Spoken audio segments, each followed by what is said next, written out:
The latter rain is falling now.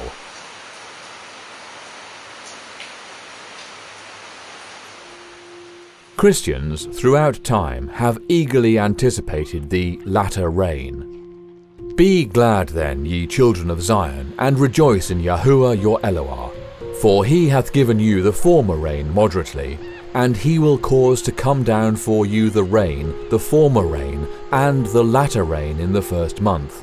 Joel 2 verse 23, King James Version. The early rain was given at Pentecost, and was an incredible demonstration of divine love and power. It enabled the early church to take the gospel message to the then known world in a single generation. Many Christians expect the outpouring of the Holy Spirit in latter rain power to cleanse them of sin and get them ready to take the closing gospel message to the world.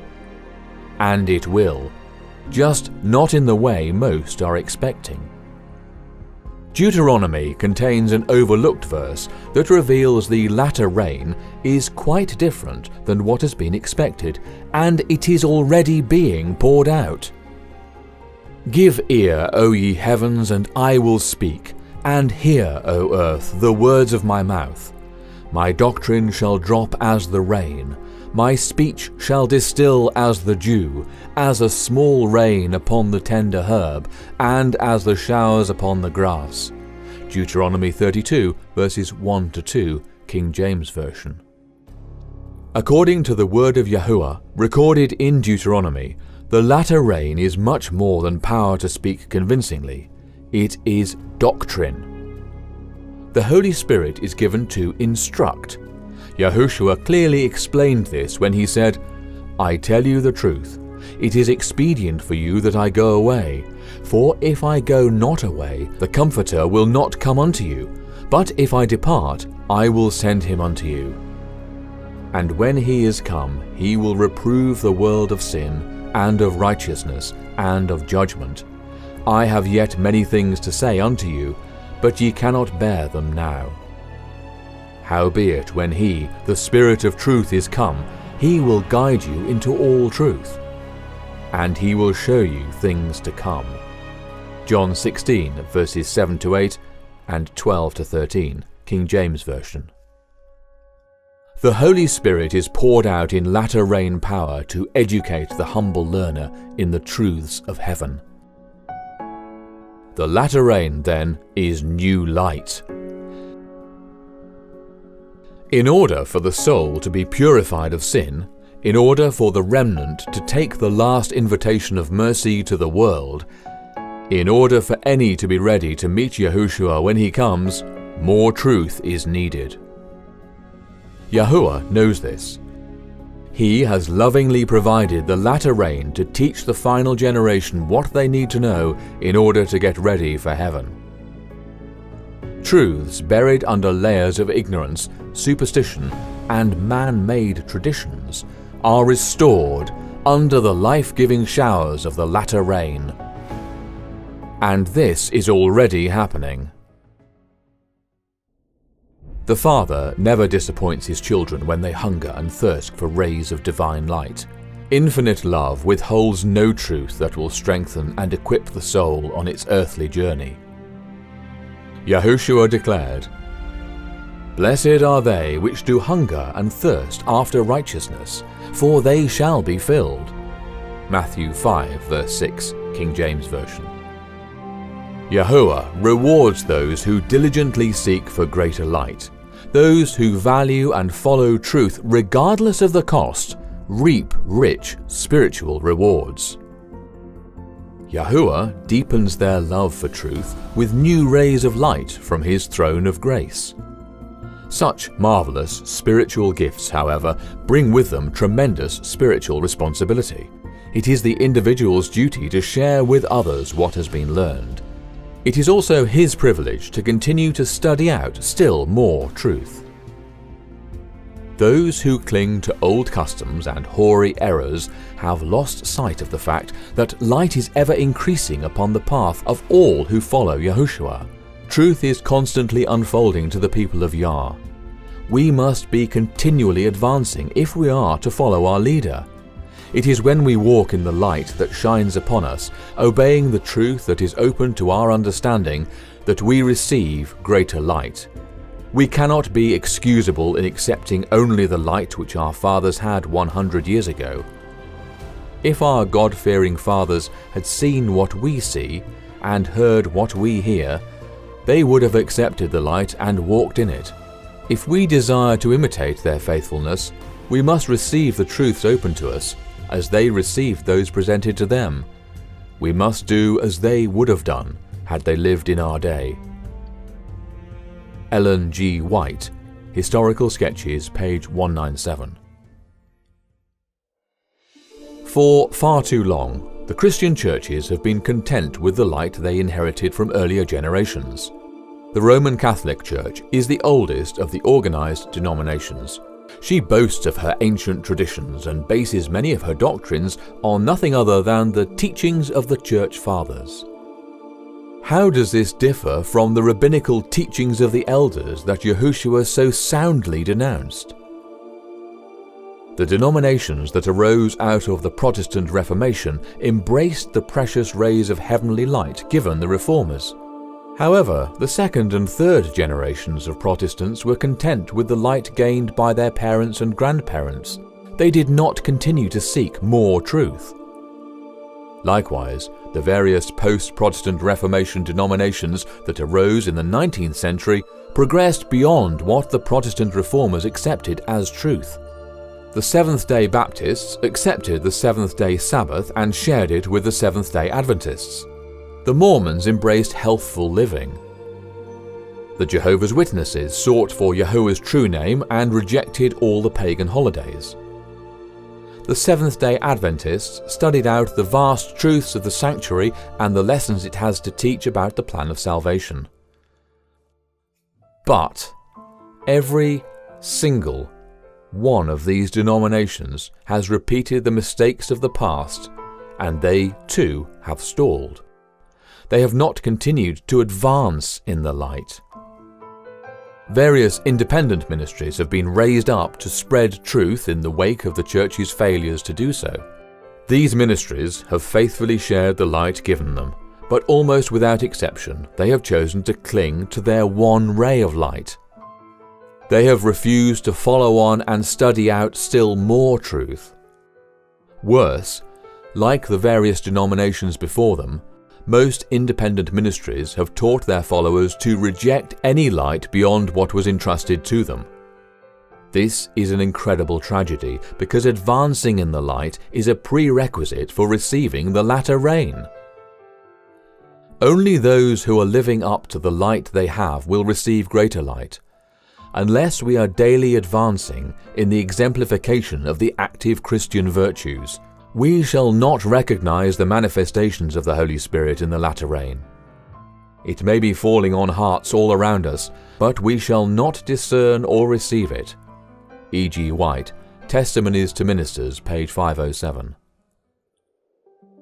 Religious leaders are well aware that new light often contradicts some established doctrine of the organization that pays their salary.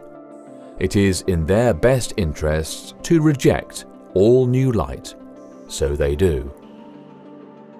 When new church members go to their pastors asking if a new concept is true, these compromised leaders denounce it as error. They warn that it is sent from Satan to lead them astray. Why are these people asking man and not Yahuwah? The Father has graciously invited all to come to Him for wisdom. If any of you lack wisdom, let him ask of Yah, that giveth to all men liberally, and upbraideth not, and it shall be given him. James 1 verse 5, King James Version.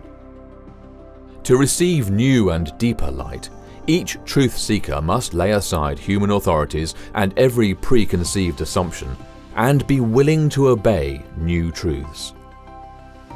Lay at the door of investigation your preconceived opinions and your hereditary and cultivated ideas. You will never reach the truth if you search the scriptures to vindicate your own ideas. Leave these at the door, and, with a contrite heart, go in to hear what Yahuwah has to say. Do not carry your creed to the Bible and read the Word in the light of your former opinions. Do not try to make everything agree with your creed. Search the Word carefully and prayerfully with a mind free from prejudice. If, as you read, conviction comes, and you see that your most cherished opinions are not in harmony with the Word, do not try to make the Word fit these opinions. Make your opinions fit the Word. Do not allow what you have believed or practiced in the past to control your understanding. Open the eyes of your mind to behold wondrous things out of the law. Find out what is written, and then plant your feet on the eternal rock. Ellen G. White, Manuscript Releases, number 209, pages 431 to 432.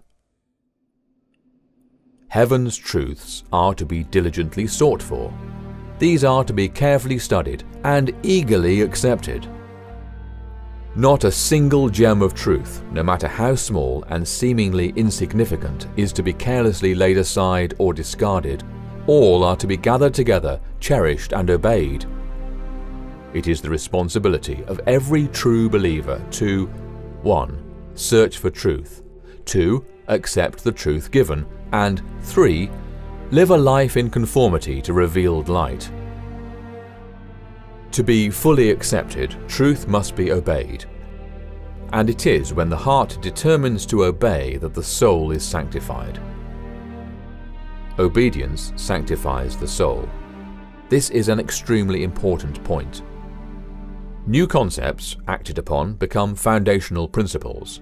These foundational principles in turn become part of the attitudes and beliefs of the individual. The attitudes and beliefs form the thoughts and feelings, and it is the thoughts and feelings that form the character. Character is the only thing taken to heaven.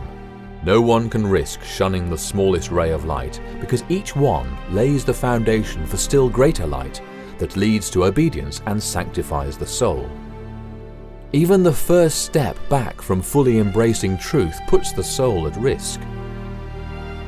Accepting new light opens the soul to receive still more truths from heaven. This journey began in 2000 for the WLC team with a conviction to flee all fallen and apostate organizations. Since that time, Yahuwah has generously poured out upon WLC his heavenly showers in the following chronological order. Year 2002, the urgent necessity to leave the cities. Year 2005, rejection of the Roman Catholic Trinity doctrine. Year 2006, the true interpretation of the 7 kings of Revelation 17 and their timeline. Year 2009, the calendar of creation and discarding the counterfeit Gregorian calendar. The true weekly cycle is not continuous. The ancient biblical Sabbath. The true time a day begins. The gift of new moon days. The need to reject the pagan holidays of Christmas and Easter. The enduring nature of Yahuwah's feasts. Year 2010. The final battle is over worship. The knowledge of the Father's and the Son's true names, and the privilege of calling on them. Deeper understanding of the seal of Yah. Clearer comprehension of the mark of the beast. Year 2011. The complete fulfillment of the 7 trumpets of Revelation is future and not past. The biblical count to the Feast of Pentecost. Year 2012. The biblical beginning of the year. Year 2013. Greater light and deepening abhorrence of the role Jesuits have played in fighting against truth since their establishment in 1540. True identity of the Antichrist and presence in the world today. Year 2015. Understanding the freedom Yahuwah gave on the subject of baptism, as inspired by the experience of the Anabaptists. Year 2016. The true shape and position of the earth. True interpretation of Daniel 11 and 12 and the imminence of the close of probation. Understanding the connection between the King of the North and 7 kings of Revelation 17. Understanding Genesis 6 verses 1 to 4 and the subject of Nephilim as it vindicates Yahuwah's unfailing love. Knowledge of Israel today and its deceptive status. The link between the Jesuits and the globe deception. The hidden agenda behind the diabolical Trinity doctrine. The final hoax as based on the globe earth deception. New light is not something to fear. It is a tremendous gift. Accepted and obeyed, it prepares the heart for heaven. Seek and pray for new light. The best proof that Yahuwah is leading you is that He is still teaching you new truths. Examine your own heart. What new light have you received? Make sure that you have accepted all the light available and plead for more. The latter rain is being poured out.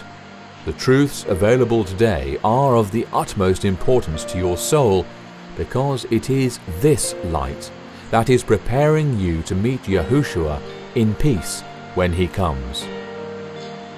And He is almost here.